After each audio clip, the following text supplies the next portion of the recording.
وہ باہر ہی ہونا چاہیے، وہ باہر ہی اپنا علاج کراتے رہے ہیں۔ تو 2001 سے لے کر 2019 تک کی ان کی جو میڈیکل ہسٹری تھی وہ ڈسکس ہوئی، اور جو 5 میڈیکل بورڈز بنے ان کی کیئر کے دوران، اور اس میں جو 28 ڈاکٹرز کی جو ریکمنڈیشنز تھیں، جو رپورٹس تھیں، اس پر جج صاحبان جو ہیں وہ سوال کرتے رہے اور ان بیماریوں کے نام سمجھنے کی کوشش کرتے رہے۔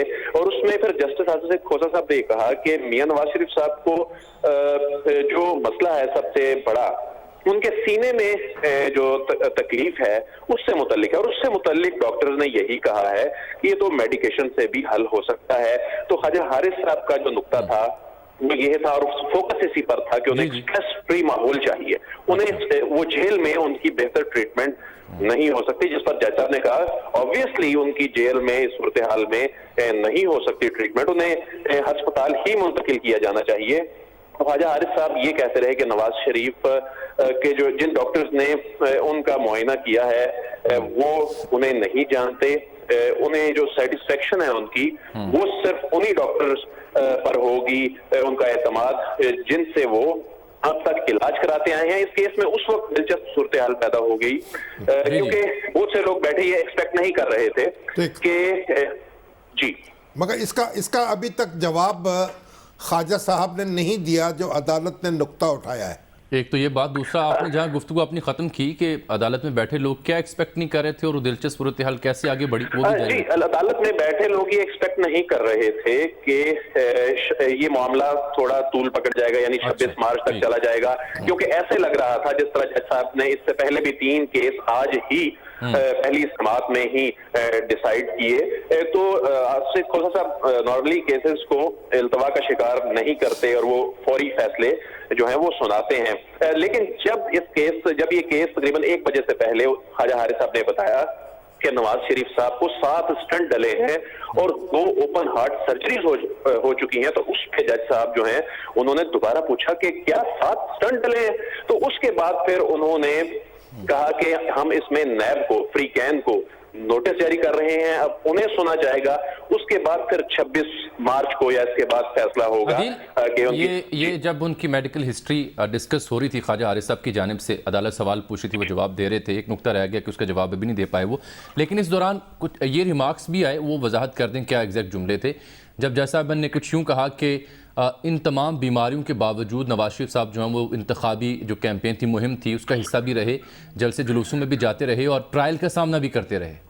جی بالکل جامی صاحب، یہ بات اس وقت ہوئی جب یہ کہا جا رہا تھا کہ میاں نواز شریف صاحب جو ہیں ان کی یہ پرانا مسئلہ چلا آ رہا ہے، تو جسٹس آصف زید کھوسہ صاحب نے کہا کہ یہ تو سب کو معلوم ہے کہ وہ بیرون ملک سے علاج کرواتے آ رہے ہیں، یہ سب کو کے سامنے یہ بات عیاں ہے، لیکن ہم نے دیکھا کہ میاں نواز شریف صاحب جو ہیں وہ اپنی انتخابی مہم بھی چلاتے رہے، وہ ایک بزی لائف گزارتے رہے، وہ اپنے کیسز کا سامنا کرتے رہے، تو ہم دیکھنا یہ چاہتے ہیں کہ ابھی ایسی کیا صورتحال ہو گئی ہے کہ ان کی طبیعت اب بگڑنا شروع ہو گئی ہے، تو ہم ان کی میڈیکل ہسٹری جو ہے وہ جاننا چاہتے ہیں۔ تو اس میں پھر جو ان کے لندن کے ڈاکٹر ہیں ان کی رپورٹ سے لے کر اب تک کے جو 5 میڈیکل بورڈز ہیں اس کا موازنہ کیا گیا، اور ایک اور اہم بات جج صاحب نے جو کی، انہوں نے پوچھا کہ کیا میاں نواز شریف صاحب کا نام ECL میں ہے؟ تو ان کے وکیل نے کہا جی بالکل ہے۔ تو پھر یہ کہا گیا کہ اگر ECL میں نام ہے ہم آپ کو ریلیف دے بھی دیں، ضمانت دے بھی دیں، ایسے میں بیرون ملک تو جا ہی نہیں سکتے، تو پھر ان کو ضمانت دینے کا کیا فائدہ ہوگا، جبکہ آپ یہ چاہتے ہیں کہ ان کا بیرون ملک سے علاج ہو۔ تو اس پر خواجہ حارث صاحب نے کہا کہ جی بالکل پھر عدالتوں سے رجوع کرنا پڑے گا اگر ضمانت دے بھی دی جاتی ہے، لیکن ان کا فوکس یہ تھا کہ انہیں سٹریس فری ماحول دیا جائے، یہ جو ماحول ہے اس میں ان کا اس طرح علاج کرانا جو ہے یہ انصاف کے تقاضے سے پورے نہیں ہوتے۔ بہت بہت شکریہ جناب عدیل وڑائی صاحب، ہمیں بتا رہے تھے کمرہ عدالت میں آج کیا ہوا، اور وہ جو سوال رہ گیا جس کا جواب نہیں مل پا رہا اس کے لیے ہم نے رابطہ کیا ہوا جناب اعظم نذیر تارڑ صاحب سے، ممتاز قانون دان ہیں، ان کی رائے بھی شامل کرتے ہیں، لیکن اس سے پہلے جو سماعت کا حال وڑائی صاحب نے بیان کیا اس پہ آپ کچھ کہنا چاہ رہے ہیں؟ نہیں، اس کا تو وہ بیان کر دیا، اب آگے بحث آگے بڑھاتے ہیں۔ وہ پھر تارڑ صاحب السلام علیکم تارڑ صاحب۔ جی السلام علیکم۔ جی السلام علیکم تارڑ صاحب، یہ بتائیے مجھے کہ جو سوال آج فاضل چیف جسٹس نے اٹھایا عدالت میں کہ کیا کوئی سزا یافتہ شخص جو ہے اس کو یعنی علاج کے لیے بیرون ملک بھیجا جا سکتا ہے عدالت کی جورسڈکشن سے باہر؟ اس کی کوئی نظیر ملتی ہے ہماری تاریخ میں یا کسی اور جو ملک ہے جو ہمارے جیسے حالات رکھتا ہے اس کی تاریخ میں؟ دیکھیے شامی صاحب، ایک بات تو طے شدہ ہے کہ قانون میں ایک اصول ہے کہ جو اپیل ہوتی ہے نا، اپیل، اسے کہا جاتا ہے کہ یہ کنٹینویشن آف ٹرائل ہے، یہ ٹرائل کا تسلسل ہے، کیونکہ appeal as a matter of right دی گئی ہے اسٹیچوٹ میں۔ تو نیب کی سزا ٹرائل کورٹ کی طرف سے دی جانا حرف آخر نہیں ہے، اس کا فیصلہ کرے گی ایپلیٹ کورٹ۔ ایک بات طے ہوگی۔ اب دوسری بات یہ ہے کہ میاں نواز شریف صاحب کے بارے میں 3 مختلف اسٹینڈنگ بورڈ یہ کہہ چکے ہیں کہ وہ بہت زیادہ بیمار ہیں اور انہیں جیل میں رکھ کے ٹریٹمنٹ دینا ممکن نہیں ہے، اور سپریم کورٹ آف پاکستان 1 درجن سے زائد مقدمات میں یہ فیصلے دے چکی ہے کہ جو اعصابی دباؤ ہے بیماریوں کے ساتھ ساتھ جیل میں رہنا، ڈیٹینشن میں رہنا اٹ سیلف اعصابی دباؤ میں اضافہ کرتا ہے، اور ایسی بیماریاں جو کہ ایگریویٹ ہو سکتی ہیں وہ اگر تشخیص ہو کسی شخص کی تو پھر اسے طبی بنیادوں پہ بیل دے دینی چاہیے۔ لہٰذا یہ مطلب یہ ہوا، لیکن سر ایک نقطہ ہے نا بڑا جو دلیل وہ جی ایک منٹ، یعنی نواز شریف صاحب کا علاج بہتر ہو جائے گا پاکستان کے اندر رہتے ہوئے بھی اگر وہ باہر نہ جا سکیں، اگر ان کو رہائی مل جائے یا ان کی ضمانت مل جائے، یہ کہنا چاہ رہے ہیں آپ؟ جی شامی صاحب، 2 باتیں ہو گئی۔ اب رہی تیسری بات کہ کیا وہ ملک سے باہر جا کے بھی علاج کرا سکتے ہیں اگر انہیں ضمانت مل جائے، تو اس کا جواب بھی مثبت میں آ سکتا ہے۔ وہ کیسے؟ وہ فیصلہ کرنا ہے ان کی ایپلیٹ کورٹس نے۔ صحیح۔ اگر وہ ایپلیٹ کورٹ سیٹسفائیڈ ہو کہ جس طرح کی یہ بات کہہ رہے ہیں اور یہ ان کی زندگی بچانے کے لیے مفید ہے کہ وہ باہر سے جا کے علاج کروا لیں، تو ECL میں سے ان کا نام 1 ٹائم یا 2 ٹائم یا 3 ٹائم ہٹایا جا سکتا ہے، اور اس کی بے تحاشا نظائر ہیں ہمارے پاس۔ مثلا کوئی نظیر، آپ کوئی واقعہ بیان کریں۔ سر میں عرض کرتا ہوں، آپ کو بے تحاشا کیسز پرابلم ایسے ملیں گے جن میں لوگ سسپینشن آف سینٹینس ہو جاتی ہے، سزا کی معطلی ہو گئی، اس شخص نے، لوگوں نے حج عمرے بھی کیے ہوئے ہیں سسپینشن آف سینٹینس پہ رہتے ہوئے، لوگوں نے جینوئن ریزنز کے اوپر 1 ٹائم ایگزیمپشن لی ہوئی ہے۔ یہ عدالت جو ایپلیٹ کورٹ ہے اس کا اختیار بن جائے گا اگر وہ سیٹسفائی ہو جائے۔ یہ ضمانت گرانٹ کرنے والی عدالت کا یہ ایشو ہی نہیں ہے۔ ضمانت گرانٹ کرنے والی عدالت نے انہیں طبی بنیادوں پہ کوالیفائڈ سمجھ کے ضمانت دینی ہے، یہ شرط نہیں رکھنی کہ آپ انہیں اور یہ پوری ضمانت جو میاں صاحب نے اپلائی کر رکھی ہے سپریم کورٹ میں بیل، انہوں نے کہیں پہ یہ نہیں مانگا کہ مجھے بیرون ملک بھیجا جائے علاج کے لیے۔ وہ کہتے ہیں کہ میری طبی بنیادوں پہ ضمانت ہونی چاہیے کیونکہ جیل میں رکھنے کی وجہ سے میری بیماریاں بڑھ رہی ہیں اور انہیں افاقہ۔ اچھا، یہی میں آپ سے جاننا چاہ رہا ہوں طاہر صاحب، میں یہی نقطہ آپ سے ڈسکس کرنا چاہ رہا ہوں آپ کہ یہ جو نقطہ آپ نے اٹھایا کہ جو اعصاب کے مسائل ہیں یا جس سے ذہن پہ جو سٹریس آتا ہے جس سے کچھ بیماریاں ایگریویٹ کر سکتی ہیں، یہ نقطہ تو امپورٹنٹ اس ایپلیکیشن کا حصہ نہیں ہے، کیا میں درست کہہ رہا ہوں؟ نہیں، بالکل میری بات سنیں، یہ بالکل بیل ایپلیکیشن کا حصہ ہے۔ جو رپورٹ ساتھ لگی ہوئی ہیں وہ انٹیگرل پارٹ ہے اس بیل کا، اور جب یہ آئے کہ ایک شخص کا 2016 میں بائی پاس ہوا، بائی پاس میں کمپلیکیشن آئی، اسے وینٹیلیٹر پہ ڈالا گیا۔ لیکن طاہر صاحب جو 5 میڈیکل رپورٹس ہیں، 5 میڈیکل بورڈز کی رپورٹس ہیں، وہ تو ہارٹ ایشوز کو ڈسکس کرتی ہیں، ان کی ہسٹری کو ڈسکس کرتی ہیں، ان کے سٹینٹس کو ڈسکس کرتی ہیں، میڈیسن کو ڈسکس کرتی ہیں، وہ ان کے گردے کی بیماری کو ڈسکس کرتی ہیں، وہ ان کے ڈائبٹک کو ڈسکس کرتی ہیں، اور ان کی اوورآل ہیلتھ کو ڈسکس کرتی ہیں۔ جامی صاحب، پیچھے کیا رہ گیا؟ کوئی چیزیں تو عدالت نے بھی گیدر کرنی ہے نا، جو کہ آج بحث کی خواجہ حارث صاحب نے۔ دیکھیے، جس شخص کے اندر 7 سٹنٹس ہیں، یہ بات ریکارڈ پہ ہے کہ انہیں 7 سٹنٹس پڑے ہوئے ہیں، یہ بات ریکارڈ پہ ہے کہ ان کا بائی پاس آپریشن ہوا، یہ بات ریکارڈ پہ ہے کہ ان کے گردے صحیح طرح سے فنکشن نہیں کر رہے، یہ بات ریکارڈ پہ ہے کہ وہ ہائی بلڈ پریشر کے مریض ہیں اور وہ کنٹرول نہیں ہو رہا، یہ بات بھی موجود ہے کہ یہ ساری بیماریاں جیل میں ٹریٹ نہیں ہو سکتی اور ٹرشری کیئر کے ٹیچنگ ہاسپٹل میں کم از کم علاج کی سہولت ہونی چاہیے۔ ٹھیک، لیکن طاہر صاحب یہ بات بھی ریکارڈ پر ہے کہ وہ ان تمام بیماریوں کے ساتھ ساتھ انتخابی مہم کا حصہ رہے، جلسے جلوسوں میں جاتے رہے، تقاریر کرتے رہے، اور پھر ٹرائل کا حصہ بھی رہے۔ میں عرض کر دوں آپ کو، انہوں نے بدنیتی اس لیے نہیں دکھائی کہ وہ ٹرائل میں غیر حاضر نہیں ہوئے. سزا سننے کے بعد وہ آئے اور انہوں نے سرنڈر کیا. ان کا پریویس کانڈکٹ بھی دیکھا جائے گا. تیسری بات جو ہے جامی صاحب جو سب سے ضروری ہے کہ رائٹ ٹو لائف جو ہے نا وہ ایک بنیادی حق ہے، فنڈامنٹل رائٹ ہے آپ کا، right to life. Mian Nawaz Sharif کو خدا نہ خواستہ سزائے موت نہیں ہوئی کہ کہا جائے کہ جی انہوں نے تو الٹیمیٹلی تختہ دار پہ ہی جانا ہے. انہیں سزائیں ہوئی ہیں 7 سال کی. ان کی جو عمر ہے اور جو اس میں ریمیشنز ملتی ہیں وہ اگر آپ بعد میں خدا نہ خواستہ اگر ان کی ساری اپیلیں بھی فیل ہو جاتی ہیں تو وہ 3-3.5 سال میں باہر آ جائیں گے.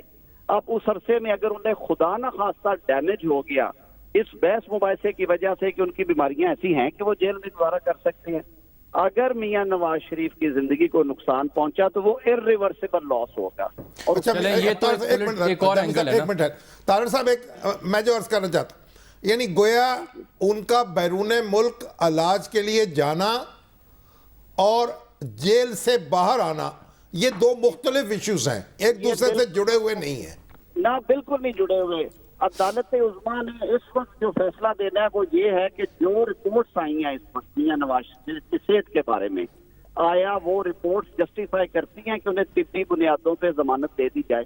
مطلب ملک کے اندر بھی ایک آزاد شہری کے طور پر علاج کرانے سے زیادہ ان کی طبیعت بہتر ہونے کے امکانات زیادہ ہیں. جی زیادہ ہیں. دوسری بات یہ ہے کہ یہ سپریم کورٹ کے اپنے فیصلہ جات ہیں. سرکار نے کئی دفعہ بیلوں میں کہا کہ جی ہم ان کا علاج کرا دیتے ہیں ہسپتال میں ڈیٹینشن میں رکھتے ہوئے. سپریم کورٹ نے کہا کہ جو ڈیٹینشن اٹ سیلف ہے نا وہ اتنا اعصابی دباؤ بڑھاتی ہے اور جیل کا ماحول جو ہے وہ کنجینیل نہیں ہوتا ریکوری کے لیے. بلڈ پریشر کے مریض کو دل کو ٹھیک ہے زیادہ سینسٹیو بیماریاں کو. بہت شکریہ جناب اعظم نذیر طاہر صاحب ایک اپنی رائے رکھتے ہیں اس معاملے پہ، اس سے وضاحت کر رہے تھے، میں بیان کر رہے تھے. لیکن شامی صاحب ایک اور مسئلہ بھی ہے کہ جیل میں ان کی صحت کو دیکھتے ہوئے 24 گھنٹے ڈاکٹرز موجود ہیں، ایک سائیکل تک دے دی، دوائیاں تک دے دی. لیکن اگر جو جیل میں شخص موجود ہے وہ یہ کہہ دے کہ میں نے تو چیک ہی نہیں کروانا، مجھے ہاتھ نہ لگائیں، صرف لندن والا ڈاکٹر یا کوئی اور ڈاکٹر آئے گا. تو آپ کہہ رہے ہیں نا، انہوں نے کہا لندن والا ڈاکٹر نے کہا. یہ دیکھیں سیاست جو ہے اس میں سیاسی قیدی جو ہوتے ہیں سیاست دان ہوتا ہے، اس کو پروٹیسٹ کرنے کا اختیار بھی حاصل ہے. لوگوں نے مرن برت رکھے ہیں، لوگوں نے احتجاج کیے ہیں. گاندھی جی سے لے کے آج تک سیاست میں ہمارے یہ لوگ ہڑتالیں کرتے رہے ہیں. تو یہ جو کس لیے اپنے لیے کرتے تھے؟ ہاں احتجاج جو ہے یہ بھی اپنا ہی معاملہ ہوتا ہے. احتجاج کا حق جو ہے وہ سلب نہیں کر سکتے آپ کسی شہری سے. ٹھیک. بہرحال آپ دیکھتے ہیں کہ 26 کو جب نیب آتی ہے تو وہ کیا اعتراض اٹھاتی ہے. اور دل کا مرض تو ایک ایسا ہے کہ ایک آنن فانن آپ حملہ ہوتا ہے. میرے کئی عزیز دوست ایسے تھے، مجھ سے ایک یعنی بہت اچھے بھلے مجھ سے اٹھ کر گئے اور چند لمحوں بعد معلوم ہوا کہ دنیا سے رخصت ہو. یہ مرض تو مہلت نہیں دیتا. اور جو اس کا سٹریس ہے، جو سٹریس ہے وہ دل کا مرض اس میں بڑھتا ہے، کم نہیں ہوتا. اور یہ بات جو انہوں نے کہی، دیکھیے 7 سال قید بضمانت مشکل ہوتی ہے جہاں عمر قید ہو، جہاں موت کی سزا ہو. 7 سال قید کوئی سزا نہیں ہے. یہ آپ کو 3-3.5 سال کے بعد آپ باہر آ جاتے. ویسے پرویز مشرف صاحب پر جو مقدمہ تھا وہ موت کی سزا اس میں ہو سکتی تھی، آرٹیکل 6 کا. اس کے باوجود وہ مقدمے کے دوران باہر چلے گئے. آپ کو پتا وہ بیمار ہیں، یہ یاد رہنا چاہیے نا. بستر پر ہیں تو ان کے لیے مقدمے کے دوران ان کے اہل خانہ کہہ رہے ہیں، میں آپ کی بات سمجھ رہا ہوں، لیکن ان کے اہل خانہ یہ اپیل کر رہے ہیں کہ ان کی صحت یابی کے لیے دعا کریں. ان کے لیے کرنی چاہیے دعا. اور ویسے نواز شریف صاحب کو اگر یہ مل جاتا ہے تو وہ یہاں اتفاق ہاسپٹل یا شریف سٹی میں جہاں بھی ہو جائیں، یہ ان کی مرضی ہے نا.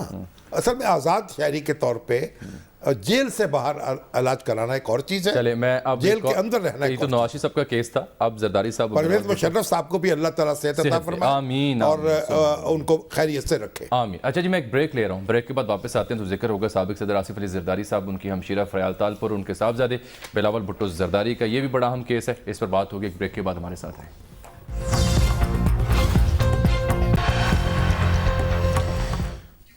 ویلکم بیک ناظرین. بات کریں گے سابق صدر آصف علی زرداری، ان کی ہمشیرہ فریال تالپور کو، جن کو گرفتاری سے عارضی ریلیف تو مل گیا، البتہ منی لانڈرنگ کیس میں جو وہ چاہ رہے تھے جو کیسز منتقل ہوئے ہیں اسلام آباد راولپنڈی، اس پہ حکم امتناع آ جائے تو اسے ابھی انہوں نے کہا کہ فریقین کو سنیں گے پھر اس کے بارے میں کوئی فیصلہ جاری کریں گے. اور بلاول بھٹو زرداری پیش ہو رہے ہیں کل نیب کے روبرو پنڈی کے آفس میں. نیب کے آفس میں 124 سوالات پر مشتمل سوال نامہ. اس سے پہلے کہ بات کریں ہم ان دو کیسز کے بالخصوص یہ کہ بلاول سے کیا پوچھے جانے والا ہے, آج ذرا جب سابق صدر پہنچے وہاں سندھ ہائی کورٹ میں تو صحافیوں سے ذریعہ بات چیت بھی ان کی ہوئی, تو ان کا جو مزاج ہے کچھ شاعرانہ ہوتا جا رہا ہے جیسے جیسے کیسز آگے بڑھتے جا رہے ہیں. تو ایک شعر سنیں ان کی زبانی.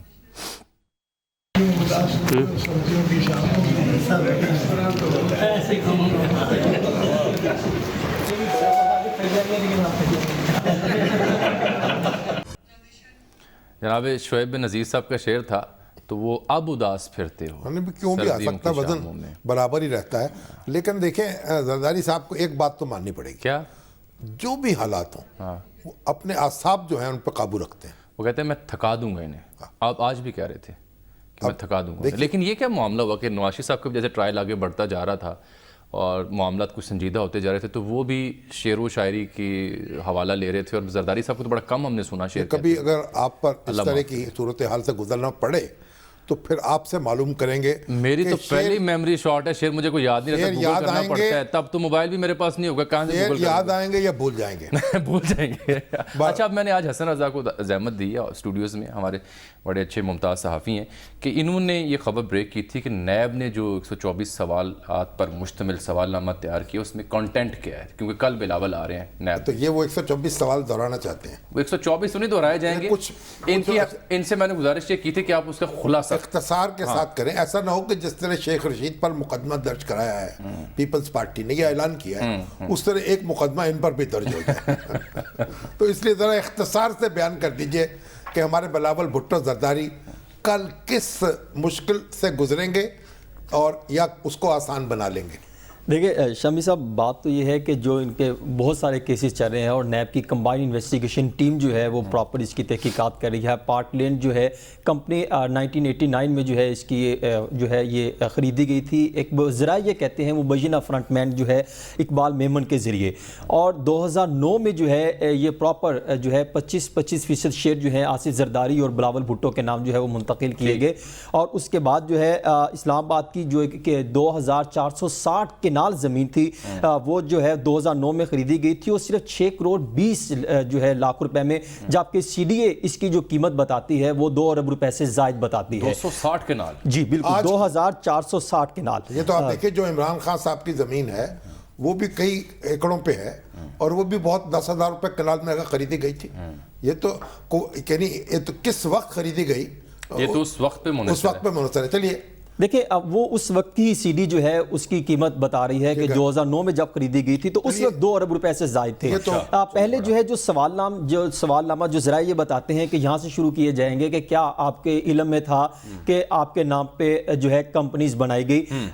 پھر ان سے یہ پوچھا جائے گا کہ کیا آپ جو ہے کبھی, کیونکہ نیب کے پاس کچھ ایسا ریکارڈ جو ہے وہ موصول ہو چکا ہے مختلف فائنینشیل مینجمنٹ یونٹ سے, فیڈرل بورڈ آف ریونیو سے, مختلف جو ہے ممالک سے, جس سے وہ یہ ثابت کر سکتے ہیں کہ بلاول بھٹو کے علم میں تھا. اب وہ صرف ان سے یہ پوچھنا چاہیں گے کہ کیا آپ کے علم میں تھا کہ یہ ٹرانزیکشن کہاں سے ہوتی رہی, اور جعلی بینک اکاؤنٹ سے ٹرانزیکشن جو ہے یہ منتقل کی گئی, یہ کیسے کی گئی, کیا آپ کے علم میں تھا. اور زرداری صاحب نے آپ کے بتایا کہ آپ کی کبھی ایسی ملاقات نہیں ہوئی. اور اسی طرح جو ہے یہ فیصل سخی بٹ جو ہے خاص طور پہ ان سے متعلق پوچھا جائے گا, اور امجد سے متعلق پوچھا جائے گا, یہ اومنی گروپ سے متعلق پوچھا جائے گا, اور جو سیکٹری ہیں کے ڈی اے نجم زمان جو پروجیکٹ ڈائریکٹر ہیں میمن کراچی میں, ان سے انہوں نے کئی اہم انکشافات کیے ہیں. ان سے جو ہے نجم زمان جو ہیں یہ ان کی کسٹڈی میں ہیں, اور کل جج محمد بشیر صاحب جو ہیں ان کے ہاں ان کی اہلیہ پیش ہوئی تو انہوں نے کہا ان کو صرف گھر کا کھانا پسند ہے, تو ان کا آپ ظاہر دے دیں گے کیا پتا. اور انہوں نے کہا جی کئی لوگ تو ایسے جو نیب کے کھانے کی تعریف کرتے ہیں اور کہتے ہیں اس کا کھانا بہت اچھا, یہی رہ جاتا ہے. بڑی ذمہ داری کا کام ہوتا ہے جب آپ گھر سے کھانا دیتے ہیں تو اس کو چیک کرنا, اس کا معاملہ, یہ بھی تو بڑا اہم مسئلہ ہے. بالکل ان پر یہی الزام ہے نا کہ انہوں نے جو ہے جعلی بینک اکاؤنٹس میں کمیشن کا پیسہ جو ہے یہاں پہ جمع کروایا. اب